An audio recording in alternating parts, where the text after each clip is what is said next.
3 కొండలైతే ఏమైనా అయిపోయిందా? ఒక్క కొండ సరిపోదా? 7 కొండలందుకు దేవుడికి కూడా విస్తీర్ణం కావాలని కొంతమంది ప్రయత్నం చేశారు. 7 కాదు 5 అని ఏమైపోయారో అందరికీ తెలుసు. గడిచిన వారం రోజులైనా ఏ ఇష్యూ అయినా చల్లారిపోతుంది, ఎలాంటి స్పెక్యులేషన్ అయినా చతికిలబడుతుంది. కానీ గరికపాటి వారి పైన మాత్రం ఇష్యూ ఎక్కడా కామ్గా అవ్వట్లేదు. ప్రతిరోజు ఇదే పనిగా ఎవరో డబ్బులిచ్చి చేపిస్తున్నట్టు కొంతమంది పేటిఎం బ్యాచ్ కూర్చుని గరికపాటి వారు సమాజంలో బయట ప్రసంగాలకు వెళ్ళినప్పుడు పక్కకు జరుగు అంటే అంటరానితనాన్ని పాటిస్తున్నారు గరికపాటి వారు అని చెప్పి థమ్స్ కూడా పెట్టి ఆయన గురించి ట్రోల్ చేస్తున్నారు. మొన్న మిడ్ డే మీల్లో గుడ్డ అని చెప్పిన వ్యాఖ్యలు తీసుకుని ప్రతి ఒక్కళ్ళు అర్హతకు మించి ఈయన పైన ధ్వజమెత్తారు. ఉభయ తెలుగు రాష్ట్రాల పెద్దలందరూ వింటారు నా కెమెరా ద్వారా కాబట్టి చెబుతున్నా. ప్రభుత్వం కర్తవ్యం బాగా చదువు చెప్పడం తప్ప పుస్తకాలు ఇవ్వడం, బట్టలు కుట్టించడం, అన్నం పెట్టడం కాదండి.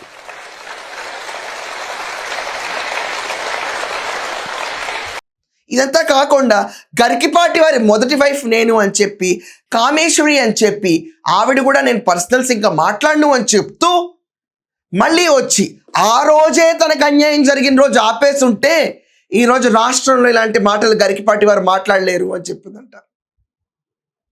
సారీ, ఈరోజు నా గొంతు బాగోకపోయినా ఖండించడానికి ముందుకు వచ్చాను నేను ఈ విషయం పైన. ఎలాంటి విషయాలండి?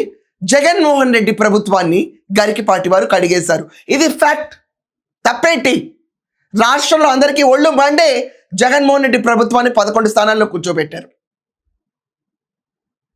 చలోక్తులతో మంచి మాటలు చెప్తూ అసెంబ్లీకి కూడా రాకుండా దాక్కుని కూర్చున్న జగన్మోహన్ రెడ్డి గురించి గరికపాటి వారు స్పందించారు. సత్తా ఉన్న మనిషి ఆయన. తప్పేంటి? ప్రతిపక్ష నాయకుడుగా ఆయన పాత్ర ఆయన చేశాడు. నేను అసెంబ్లీకి రాను అని మాట్లాడలేదు, వచ్చాడు ఆయన. ఖచ్చితంగా ఆయన కర్తవ్యం ఆయన నిర్వర్తించి ఇటువంటి వాళ్ళందరినీ నడిపించాడు ఆయన శుభ్రంగా. ఆ దశలో కూడా ఆయన మనోధైర్యాన్ని కోల్పోలేదండి.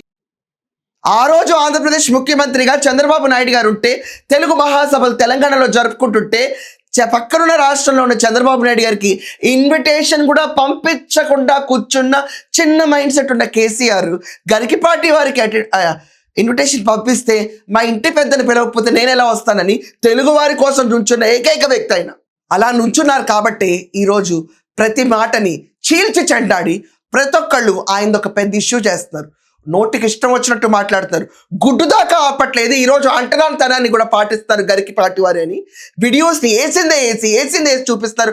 ఆయన అంటరానితనం గురించి పాటించే వాళ్ళైతే అగ్రకులాలకు కాకుండా అట్టడుగు వర్గాల వాళ్ళ గురించే ఎక్కువ కష్టపడి వాళ్ళ గురించి ప్రసంగాలు చెప్పి వాళ్ళని బాగు చేయాలని ఆలోచన ఆయనకి ఎందుకు ఉంటుంది? బుద్ధి లేదా ఇలాంటి వేసే ముందు ఎవరికైనా? ఇదంతా కాకుండా గరికపాటి వారి మొదటి వైఫ్ కామేశ్వరి, ఆవిడ్ని తీసుకొచ్చి ఇంటర్వ్యూలు చేసేస్తున్నారు అందరూ కూర్చుని. చెప్పండి గరికపాటి వారి గురించి ఇంకా చెప్పండి అని. ఇలా ప్రతి ఒక్కరికి రెడ్ కార్పెట్ వేసి ఆయన్ని తిట్టించడమే పనిగా పెట్టుకుని ఎజెండాగా పెట్టుకున్న క్యాండిడేట్స్ ఒకళ్ళు Paytms who are for Jaganmohan Reddy. నేను ఓపెన్గా చెప్తున్నాను. కొంతమంది విభేదించిన వాళ్ళు క్లీన్గా మాట్లాడారు. క్లీన్గా గరికపాటి వారు మీరు ఈ మాట అంటుంది తప్పు, వెనక్కి తీసుకోండి అని ఒపీనియన్గా చెప్పారు. కానీ అదే విషయాన్ని చీల్చి పెద్ద చేసి అసలు ఎడిటర్ మీరు వేయండి, ఆయన పక్కకు జరగండి అనే విజువల్ని ఎంత ప్రమోట్ చేస్తున్నారో ఇప్పుడు. వాళ్ళ మిస్సెస్ని ఎప్పుడు లేనిది ఇంటర్వ్యూస్ ఇప్పుడే చేస్తున్నారు కూర్చుని అందరూ.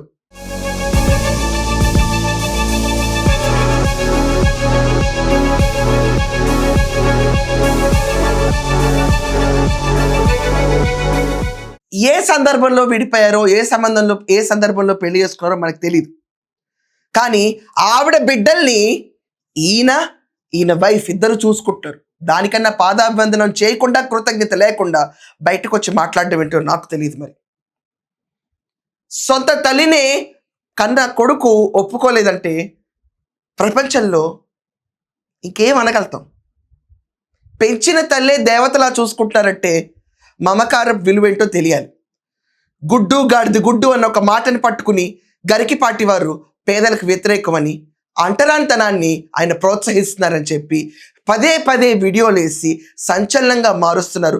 Just for the heck of views ఈరోజు తీసుకొచ్చి మహనీయులు పూజ్యుల్ని ఆడుకుంటే ఈ ఉసురు ఊరికే పోదు. ఇలాగే ఆయన చెప్పారు ప్రసంగాల్లో. ఒక్కసారి తిరుపతి కొండని ఒకళ్ళు ముట్టుకున్నారు, ఏమయ్యారో అందరికీ తెలుసు. నేను ఎవరి గురించి చెప్పట్లేదు, ఆయన అన్న ప్రసంగం వాడే నేను అంటున్నాను. 3 కొండలు అయితే ఏమైనా అయిపోయిందా? ఒక్క కొండ సరిపోదా? 7 కొండలందుకు దేవుడికి కూడా విస్తీర్ణం కావాలని కొంతమంది ప్రయత్నం చేశారు. 7 కాదు 5 అని ఏమైపోయారో అందరికీ తెలుసు. పెద్ద మనుషులు పూజ్యులు సద్విమర్శలు చేసినప్పుడు చలోక్తిని 10 రకాలుగా కూడా ఇలా తిప్పి వాడచ్చు. ఒక ఇష్యూని చల్లారనివ్వకుండా ప్రతి ఒక్కళ్ళు ప్రతిరోజు అలాగే లైమ్ లైట్లో ఉంచొచ్చు, వాళ్ళని డీవాల్యూ చేయొచ్చని ఈ బ్యాచ్ నిరూపిస్తారు. ఎంతకాలం ఉండవండి ఇలాంటి ఎత్తుగడలు? పార్టీ ఏ ఉండొచ్చా, పార్టీ ఏ లేకపోవచ్చా, మన ఎగ్జిస్టెన్స్ ఉండొచ్చా పోతుందా, అది చూసుకోవడం పక్కన పెట్టి పెద్దవాళ్ళని ఇలా ఇన్సల్ట్ చేయటం వల్ల మనకు ఒరిగేదంటూ ఏం లేదు. మీరందరూ కూడా గరికిపాటి వారి ఎక్స్ వైఫ్ని తీసుకొచ్చి ఇంటర్వ్యూ చేసి ఆయన గురించి రభస చేస్తున్న ఇన్ఫర్మేషన్ చూసారా? గరికిపాటి వారు అంటరాంతనాన్ని పాటిస్తారా నిజంగా? దీనిపైన కూడా మీ ఒపీనియన్స్ ఖచ్చితంగా కమెంట్స్లో మెన్షన్ చేయండి. అండ్ ఇదంతా ఖచ్చితంగా నడిపిస్తుంది ఒక బ్యాచే కదా, ఆ బ్యాచ్ పేరేంటో కూడా ఖచ్చితంగా కమెంట్స్లో రాయండి. That's all for now. Thank you.